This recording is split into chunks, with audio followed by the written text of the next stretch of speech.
കണ്ണാടിയിലൂടെ കേരളീയ Darshan T V അവതരിപ്പിച്ചുകൊണ്ടിരിക്കുന്ന കണ്ണാടിയിലൂടെ എന്ന പരിപാടിയുടെ പുതിയൊരു എപ്പിസോഡിലേക്ക് ബഹുമാനപ്പെട്ട പ്രേക്ഷകരെ ഹാർദവമായി സ്വാഗതം ചെയ്യുന്നു. കഴിഞ്ഞ ദിവസം ഇന്ത്യയുടെ തലസ്ഥാന നഗരിയായ ഡൽഹിയിലെ ചെങ്കോട്ടയ്ക്ക് സമീപമുണ്ടായ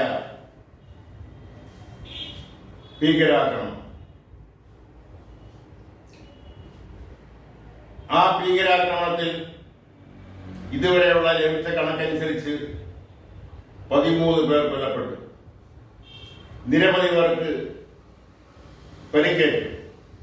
ഗുരുതരമായ പരിക്കേറ്റവർ വരെ കൂട്ടത്തിൽ സ്ത്രീകളും കുട്ടികളും ഉണ്ട്.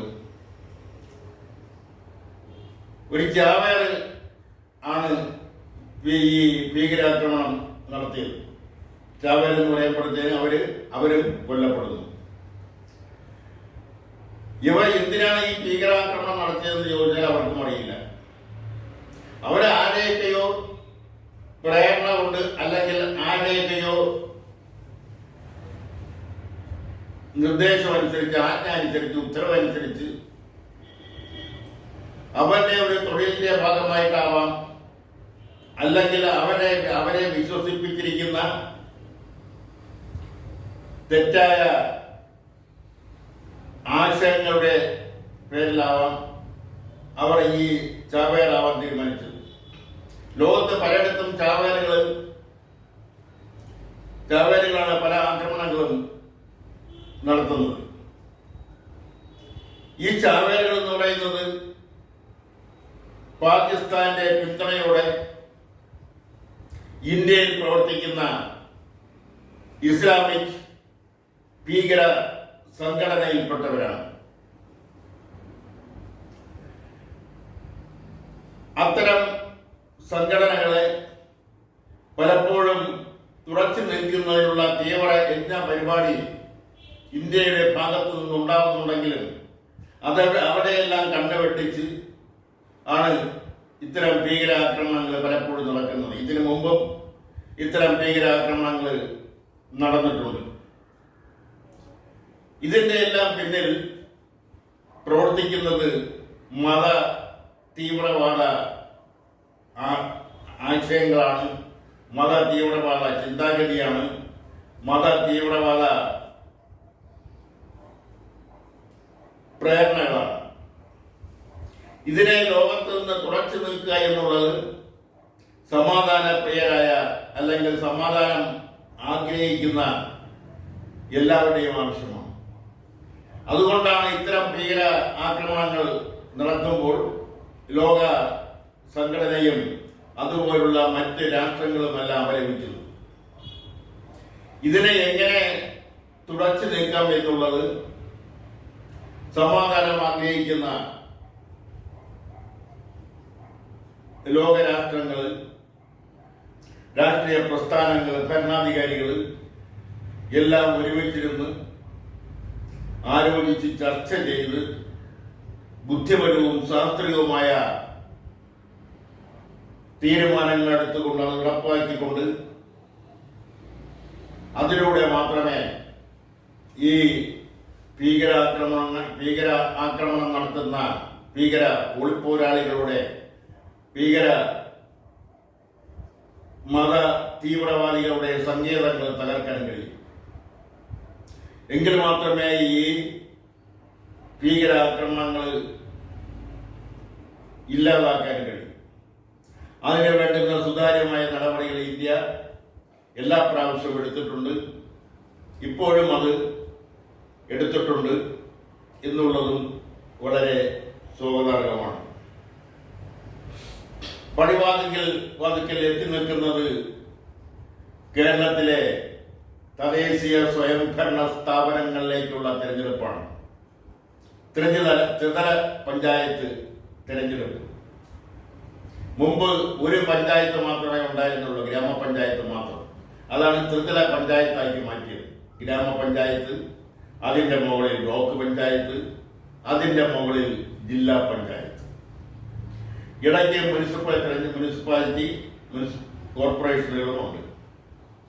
കേരളത്തിലെ കോർപ്പറേഷനുകളിലേക്ക് ഉള്ള തിരഞ്ഞെടുപ്പ് 6 കോർപ്പറേഷനുകളിലേക്കും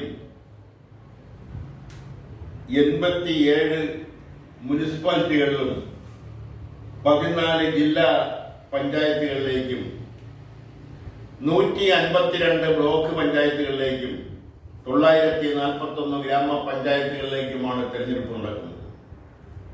ഈ തെരഞ്ഞെടുപ്പുകളിൽ മത്സരിക്കുന്നതിന് വേണ്ടി ആയിരക്കണക്കിന് സ്ഥാനാർത്ഥികളാണ് ഇപ്പോൾ രംഗത്തുള്ളത്. അംഗീകൃത രാഷ്ട്രീയ പാർട്ടിയുടെ പ്രതിനിധികളായി മത്സരിക്കുന്ന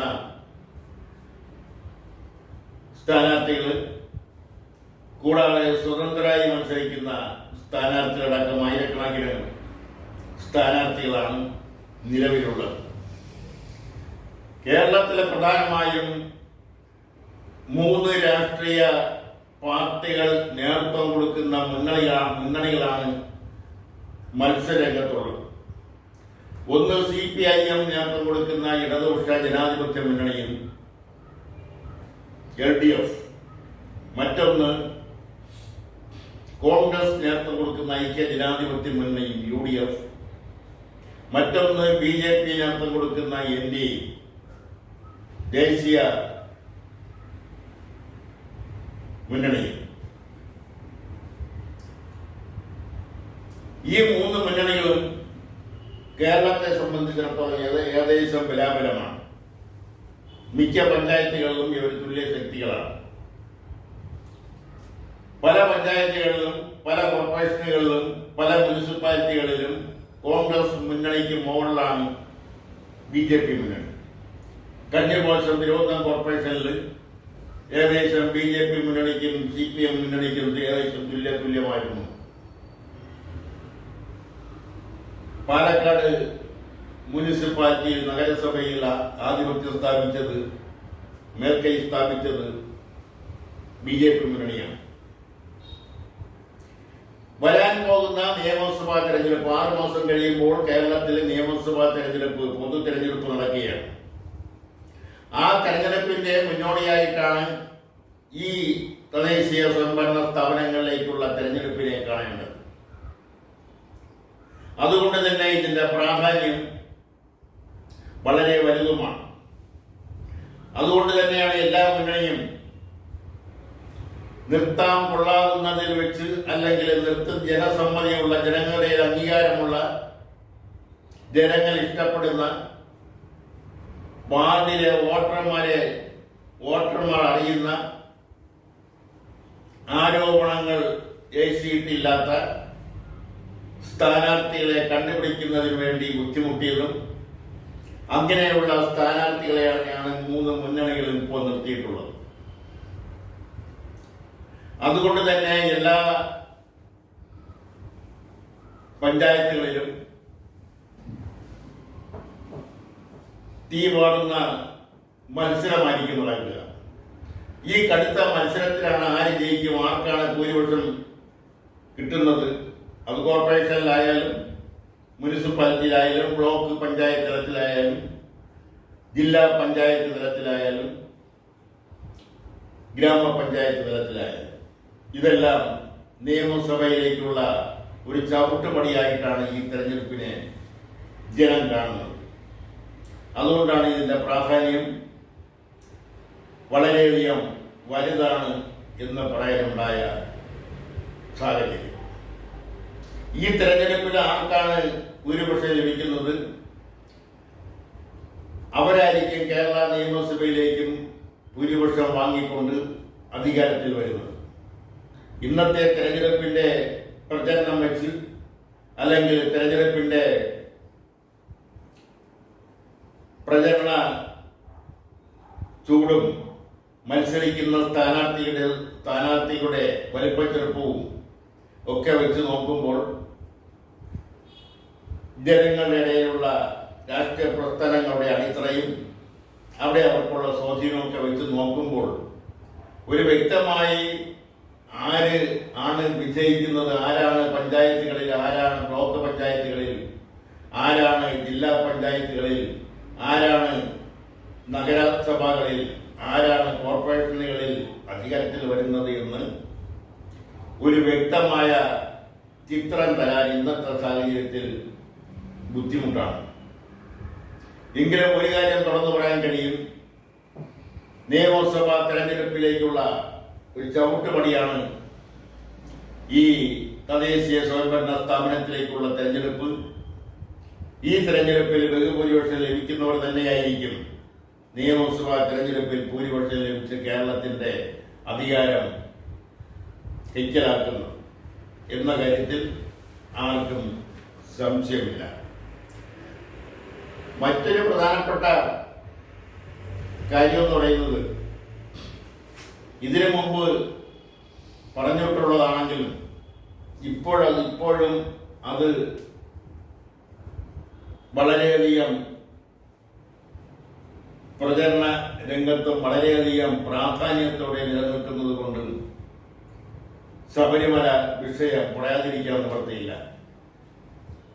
ശബരിമലയിലെ സ്വർണം പൂശിയ കട്ടളപ്പടിയായാലും പീഠമായാലും അതുപോലുള്ള മറ്റ് അമൂല്യ വസ്തുക്കളായാലും അവിടെ നിന്നും കടത്തിക്കൊണ്ടുപോയിരിക്കുന്നു. അവിടെ നിന്നും കടത്തിക്കൊണ്ടുപോയ വസ്തുവിന്റെ സ്വർണത്തിന്റെ മാർക്കറ്റ് വിലയല്ല അതിന് വിദേശത്തുള്ളത്. അതിന്റെ അമൂല്യമായ സ്വഭാവ വിശേഷങ്ങൾ, ഗുണങ്ങൾ, ഇതിനെല്ലാം മുൻനിർത്തിയായിരിക്കും വിദേശങ്ങളിൽ അതിന് ലഭിക്കുന്ന മോഹവില. ആ മോഹവില അനേകം കോടികളാണ്. ഇത് തിരിച്ചറിയാവുന്ന അല്ലെങ്കിൽ ഇത് തിരിച്ചറിയുന്നവർ ആയിരിക്കും ഈ ശബരിമലയിൽ നിന്നും സ്വർണം കടത്തിക്കൊണ്ടുപോയതിന്റെ പിന്നിൽ പ്രവർത്തിച്ചത് എന്ന കാര്യത്തിൽ സംശയമില്ല. അത് ഹൈക്കോടതി തന്നെ ആ സംശയം പ്രകടിപ്പിച്ചിട്ടുണ്ട്. ഇവിടെ എടുത്തു പറയുന്ന ഒരു വിഷയം, ഇപ്പോൾ അറസ്റ്റ് ചെയ്യപ്പെട്ടിരിക്കുന്ന ദേവസ്വം ബോർഡിന്റെ മുൻ പ്രസിഡന്റ്, അദ്ദേഹം ദേവസ്വം ബോർഡ് പ്രസിഡന്റ് ആകുന്നതിന് മുമ്പ് ദേവസ്വം ബോർഡ് കമ്മീഷണറായിരുന്നു, ശബരിമല കമ്മീഷണറായിരുന്നു. അദ്ദേഹം ഇടതുപക്ഷ ചിന്താധികാരം എന്ന് മാത്രമല്ല, CPIM-ന്റെ സജീവ നേതൃത്വ നിലയിൽ ഉണ്ടായിരുന്ന ആളാണ്. പാർട്ടി മെമ്പറായിരുന്നു. ബ്രാഞ്ചിൽ നിന്നും ലോക്കൽ കമ്മിറ്റി ഒക്കെ കടന്നു വന്ന ആളാണ്. EK നായനാർ കേരളത്തിന്റെ മുഖ്യമന്ത്രി ആയിരിക്കുമ്പോൾ അന്നത്തെ എക്സൈസ് വകുപ്പ് മന്ത്രിയായിരുന്ന ശ്രീ PK ഗുരുദാസിന്റെ അഡീഷണൽ പ്രൈവറ്റ് സെക്രട്ടറി ആയിരുന്നു. മന്ത്രിമാരുടെ അഡീഷണൽ പ്രൈവറ്റ് സെക്രട്ടറി എന്ന് പറയുമ്പോൾ പ്രിൻസിപ്പൽ സെക്രട്ടറിയേക്കാൾ പ്രാധാന്യം അഡീഷണൽ പ്രൈവറ്റ് സെക്രട്ടറിമാർക്കാണ്.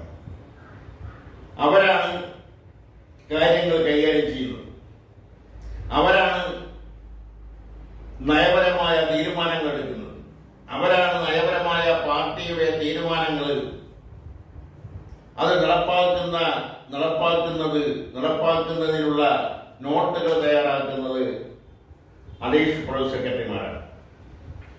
ആ നോട്ടിന്റെ അടിസ്ഥാനത്തിൽ ഒപ്പിടുക എന്നുള്ള ജോലി മാത്രമാണ് പ്രിൻസിപ്പൽ സെക്രട്ടറിക്കുള്ളത്. മാത്രമല്ല, ഓരോ അഡീഷണൽ പ്രൈവറ്റ് സെക്രട്ടറിമാർക്കും ഓരോ വിഭാഗത്തിന്റെ ചാർജാണ് കൊടുക്കുന്നത്. അന്ന് ശബരിമല അടക്കമുള്ള പ്രധാനപ്പെട്ട ക്ഷേത്രങ്ങളുടെ ചാർജ് ഉണ്ടായിരുന്ന അഡീഷണൽ സെക്രട്ടറി ആയിരുന്നു ഇപ്പോൾ അറസ്റ്റ് ചെയ്യപ്പെട്ട വാസു. അദ്ദേഹം അതിനുശേഷം മറ്റു അഭിഭാഷകനായിരുന്നു. പാർട്ടിയുടെ പല കേസുകളും വാദിച്ചിരുന്ന ആളാണ്. അതിനുശേഷം അദ്ദേഹം സർക്കാർ വക്കീലായി, ഗവൺമെന്റ് പ്രീഡറായി, ട്രൈബ്യൂണലിലെ ജഡ്ജി വരെ ആയ ആളാണ്. അപ്പൊ ആ നിലയിലെല്ലാം അദ്ദേഹത്തെ വളർത്തിക്കൊണ്ടുവന്നത് CPM എന്ന പാർട്ടിയാണ്. ആ പാർട്ടിയുടെ മുഖത്താണ് അദ്ദേഹം ഇപ്പോൾ കരിവാരി തേച്ചിരിക്കുന്നത്. അതിനെ എങ്ങനെയാണ് CPIM നോക്കിക്കാണുന്നത്, അത് ഏത് നിലയിലാണ് അത് ജനങ്ങളോട് മറുപടി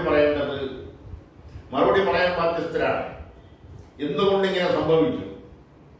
കാരണം പെട്ടെന്ന് ദേവസ്വം ബോർഡ് കമ്മീഷണർ ആക്കിയതല്ല, അല്ലെങ്കിൽ ദേവസ്വം ബോർഡ് പ്രസിഡന്റ് ആക്കിയതല്ല. ഓരോ പടി കടന്നു വന്ന ഒരാളെന്ന നിലയിൽ ആ പണിയെല്ലാം കടത്തിക്കൊണ്ടുവന്നത് CPIM ആണ്. CPIM-ന്റെ അതാത് ഘടകങ്ങളാണ്. ഇവിടെയെല്ലാം കൊല്ലം ജില്ലാക്കാരനായ ഈ മുൻ ദേവസ്വം ബോർഡ് പ്രസിഡന്റ്. അപ്പോൾ അതിനകത്തെ ഉത്തരവാദിത്വം എന്ന് പറയുന്നത് CPIM-ന്റെ കൊല്ലം ജില്ലാ കമ്മിറ്റിക്കാണ്. അതുപോലെ തന്നെ കൊട്ടാരക്കര ഏരിയ കമ്മിറ്റിക്കുണ്ട്. അതുപോലെ തന്നെ അദ്ദേഹം താമസിക്കുന്ന സ്ഥലത്തെ ലോക്കൽ കമ്മിറ്റിക്കുണ്ട്. ഇവർക്കൊക്കെ ഇതിനകത്ത് ഉത്തരവാദിത്വമുണ്ട്. ഇവർക്കൊക്കെ അറിയാമായിരുന്നല്ലോ അടിസ്ഥാനപരമായി ഒരാളിനെ പാർട്ടി CPIM പോലുള്ള ഒരു പാർട്ടി കേഡർ പാർട്ടി ഉയർത്തിക്കൊണ്ടുവരുമ്പോൾ അദ്ദേഹത്തിന്റെ ചെയ്തികൾ, അദ്ദേഹത്തിന്റെ പ്രവർത്തനങ്ങൾ, പൊതുജന മധ്യത്തിൽ അദ്ദേഹത്തിന്റെ പ്രവർത്തനങ്ങൾ, അദ്ദേഹം ഏതെങ്കിലും ഭാഗത്ത് അഴിമതി നടത്തിയിട്ടുണ്ടോ, അല്ലെങ്കിൽ അഴിമതി നടത്തുന്ന ആളാണോ, സ്വജനപക്ഷപാതം ഉണ്ടോ എന്നെല്ലാം പരിശോധിക്കേണ്ടത് ആ ആള് താമസിക്കുന്ന സ്ഥലത്തെ ലോക്കൽ കമ്മിറ്റിയും അതിനു മുകളിലെ ഏരിയ കമ്മിറ്റിക്കും അതിനു മുകളിലെ ജില്ലാ കമ്മിറ്റിക്കും ഒക്കെ ഉത്തരവാദിത്വമുണ്ട്, കൂട്ടുത്തരവാദിത്വമുണ്ട്. ഇപ്പൊ നടപടിയെടുക്കുമ്പോൾ ബ്രാഞ്ച് കമ്മിറ്റി തൊട്ട് മുകളിലോട്ട്, ബ്രാഞ്ച് സെക്രട്ടറി തൊട്ട് മുകളിലോട്ടുള്ളവരുടെ മേൽ നടപടിയെടുക്കേണ്ടി വരും. അതിനുള്ള ശേഷി, അതിനുള്ള ശക്തി ഈ തെരഞ്ഞെടുപ്പ് കാലത്ത് CPIM പോലുള്ള കേന്ദ്ര പാർട്ടിക്ക് ഇല്ല എന്നുള്ളത് വസ്തുത. എന്തായാലും തിരുവിതാംകൂറിന്റെ ചരിത്രത്തിൽ, ഒരുപക്ഷെ കേരളത്തിന്റെ ചരിത്രത്തിൽ ഒരു ദേവസ്വം ബോർഡ് പ്രസിഡന്റ്, അതും ഒരു അതും CPIM-ന്റെ പ്രതിനിധിയായ ഒരു ദേവസ്വം ബോർഡ് പ്രസിഡന്റ് ജയിലിലാകുന്നത് ആദ്യ സംഭവമാണ്. അദ്ദേഹം ജയിലിലുണ്ട്. ഇനിയും പലരും ജയിലിൽ പോകാനുള്ള വഴി തെളിഞ്ഞുകൊണ്ടിരിക്കുകയാണ്.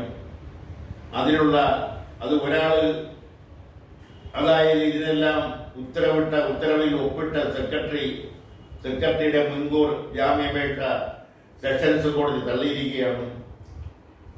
ഇനി അവിടെ അറസ്റ്റിന് വഴങ്ങുമോ, അതല്ലെങ്കിൽ മുകളിലോട്ടുള്ള നീതിന്യായ സ്ഥാപനങ്ങളിലേക്ക് പോവുകയെന്നൊക്കെ എന്നെല്ലാം ഉള്ളത് മണിക്കൂറുകൾക്കകം വെച്ച് തന്നെ അറിയാൻ കഴിയുന്ന കാര്യങ്ങളാണ്. എന്തൊക്കെയായാലും ഇനിയെങ്കിലും ഇതുപോലുള്ള അധികാര സ്ഥാനങ്ങളിൽ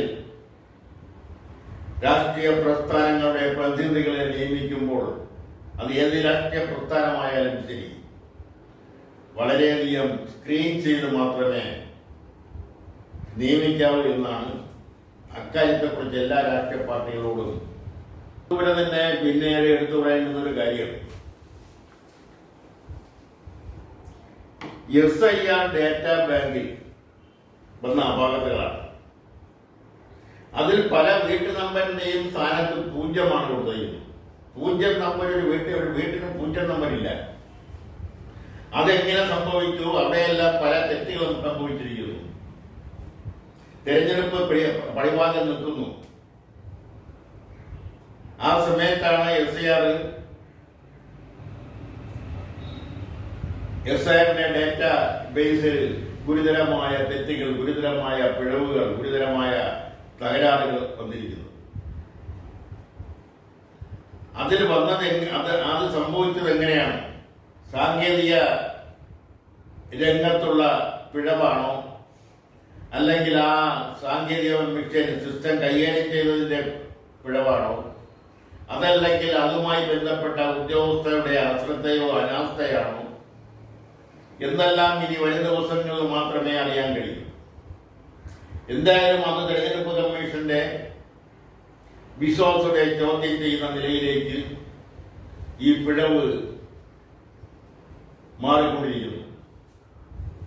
അതിനു വേണ്ടുന്ന നടപടികൾ, സുതാര്യമായ നടപടികൾ തെരഞ്ഞെടുപ്പ് കമ്മീഷന്റെ ഭാഗത്തു നിന്ന് ഉണ്ടാകുമെന്ന് പ്രതീക്ഷിക്കാം.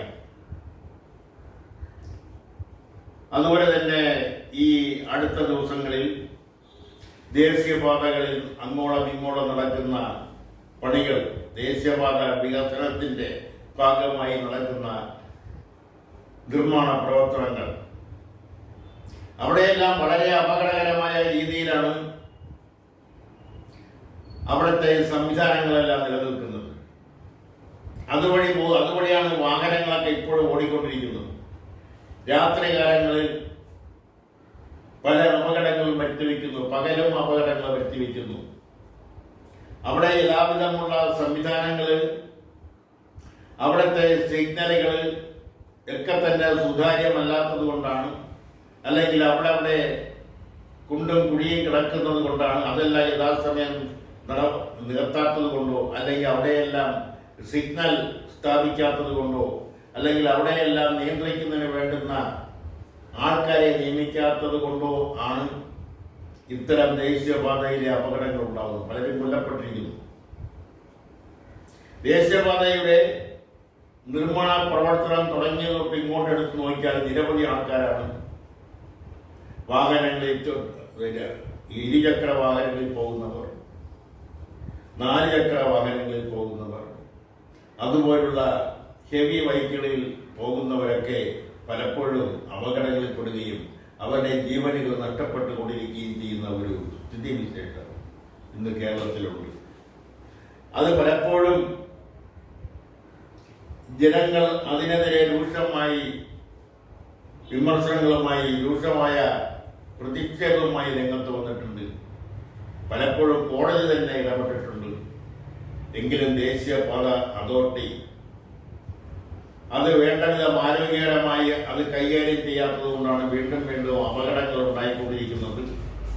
അത് ഒഴിവാക്കണമെന്നും ഇനിയും അതുപോലുള്ള മനുഷ്യജീവന് വിലയുണ്ടെന്നും മനുഷ്യജീവൻ നഷ്ടപ്പെടുന്ന നിലയിലേക്ക് കാര്യങ്ങൾ പോകാതിരിക്കുന്നതിന് വേണ്ടി ആ നടപടികൾ, ശക്തമായ നടപടികൾ കൈക്കൊള്ളണമെന്നാണ് ദേശീയപാത അതോറിറ്റിയോടും അതിനെ ദൈനംദിനം നോക്കിക്കൊണ്ടിരിക്കുന്ന കേരള സംസ്ഥാന സർക്കാരിനോടുമൊക്കെ പറയാനുള്ളത്.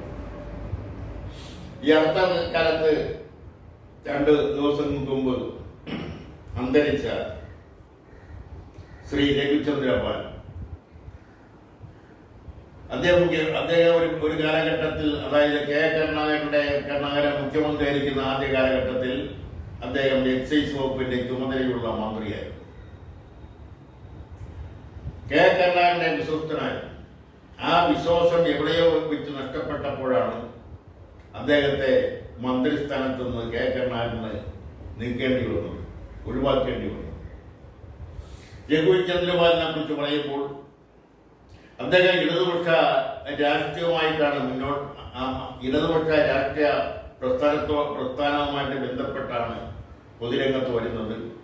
വിദ്യാർത്ഥിയായിരിക്കുമ്പോൾ അദ്ദേഹം SFIയുടെ ജില്ലാ കമ്മിറ്റി അംഗമായിരുന്നു. ഞാനും ശ്രീ രഘുചന്ദ്രപാലും അടക്കമുള്ളവർ SFIയുടെ ജില്ലാ കമ്മിറ്റിയിൽ ഒരുമിച്ച് പ്രവർത്തിച്ചവരാണ്. അദ്ദേഹം ഒരു നടനായിരുന്നു, കലാകാരനായിരുന്നു, എഴുത്തുകാരനായിരുന്നു, നാടകങ്ങളെല്ലാം എഴുതിയിട്ടുണ്ട്. ഞാനും അദ്ദേഹവും ഒരുമിച്ച് അഭിനയിച്ചിട്ടുള്ള നാടകങ്ങളുണ്ട്. തക്കം പോലുള്ള നാടകങ്ങൾ എടുത്തു പറയേണ്ടതാണ്. അദ്ദേഹത്തിൻ്റെ നിര്യാണത്തിൽ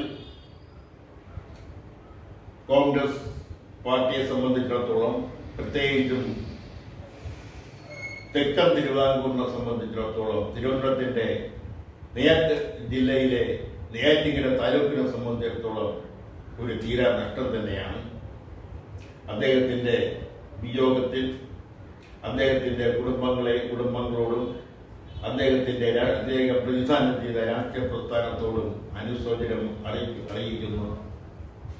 അറിയിച്ചുകൊണ്ട് ഇന്നത്തെ കർണാടകയിൽ എന്ന പ്രോഗ്രാമിനെ പൂർത്തീകരിക്കുന്നു. നന്ദി.